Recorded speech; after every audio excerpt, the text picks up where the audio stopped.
My name is Nelson Fryman. I'm a professor at the Business School and the director of the W. Edwards Deming Center for Quality, Productivity, and Competitiveness. We're pleased to welcome you to the first Deming Cup Award dinner. Let me introduce Chris Mayer, our Senior Vice Dean, for his welcoming remarks. Chris?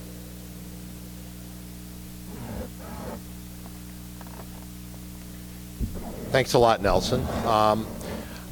It is my distinct pleasure to welcome all of you tonight to the first inaugural Deming Cup. And I have to say there's just been an enormous amount of planning that's gone into this event. I've been to the board meeting. We have an enormously committed board here for the Deming Center that has really been enthusiastic about this event. And I have to say, watching this come together, first off, I wanted to just thank you, Nelson, for all the work that you've done in putting this together.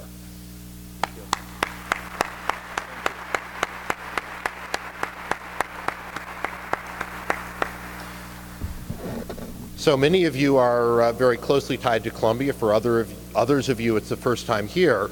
But this is certainly a place where there's been a very long tradition of thinking about operations and some of the principles that Deming espoused. The Deming Center has been around for many years. And at our school, if I sort of look around, my sort of principal role is Dean of the Faculty. And one of the things when you kind of look at the faculty, when I look around the room, I have an enormous number of colleagues who work in operations and play an enormously important role in the school. And in fact, I think some of our very best faculty in the school sit in the area of operations. It's still a really important part of the core that we offer for our students and is something that's just a very important part of the school as a whole. So I can think of no greater place to really start the inaugural Deming Cup. I wanted to also thank our sponsors. We have a wonderful group of sponsors. If you look in the book, everybody's acquired either a page or a part thereof for this event, and I wanted to thank all of the sponsors who were involved in putting this together. This is the resources that you've provided are a big help for us in terms of our mission of teaching the very best students and really bringing them out into the world, our sort of mantra of theory and practice. And the Deming Center is just a wonderful place to espouse those principles. So again, on behalf of the Business School, I wanted to thank all of you for coming, and I look forward to a really exciting evening, and certainly wanted to congratulate you, Sam, on your wonderful accomplishments, as I think we will hear much more over the course of the evening. So thank you all very much and welcome. Thank you, Chris.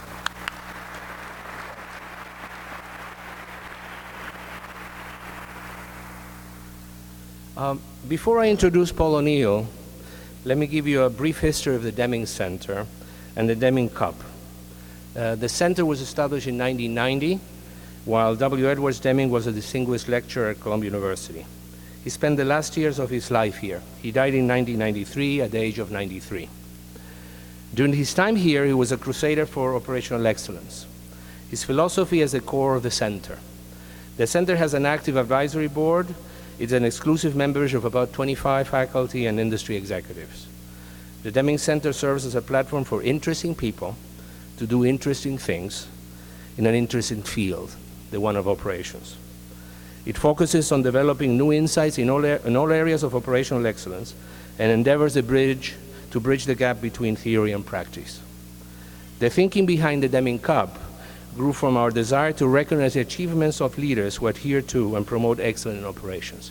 And I've been asked a few times, why do this and why do it now? The multinational organization has taken a new form. It is becoming, as Sam Palmisano has said, a globally integrated enterprise. Both manufacturing and services are being produced and delivered in all parts of the world. A product may be manufactured partly in China, Mexico, and Vietnam. Call centers might be in India and Canada. The accounts payable function in Poland. Financial analysts work in Argentina. Product development in the United States and Israel. The legal work being done in New York for now. Success requires the enterprise to excel at each piece if it wants to compete successfully and win orders. Quality is a critical component in this success.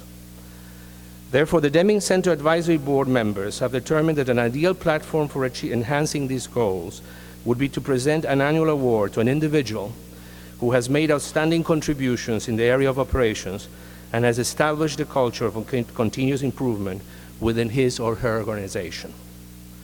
We developed the selection criteria, created a judging committee, led by co-chairs Rob Amon and Paul O'Neill, to select the first recipient of the Deming Cup. In order to get nominations, we placed a full-page ad in the New York Times. In addition, we sent letters to the leaders of the top 250 companies in the US, Europe, Latin America, and Asia. We also communicate with more than 100 faculty members around the world. And lastly, we sent emails to more than 700 of our alums and to the 90 members of the Board of Overseers at Columbia Business School. We received nominations from the US, Mexico, Israel, India, Germany, France, Brazil, and Chile. A working group of the judging committee screened the nominations to narrow the field. We had a teleconference call in mid-August to review the final candidates. Members of the judging committee had the opportunity to share any insight as we evaluated each candidate.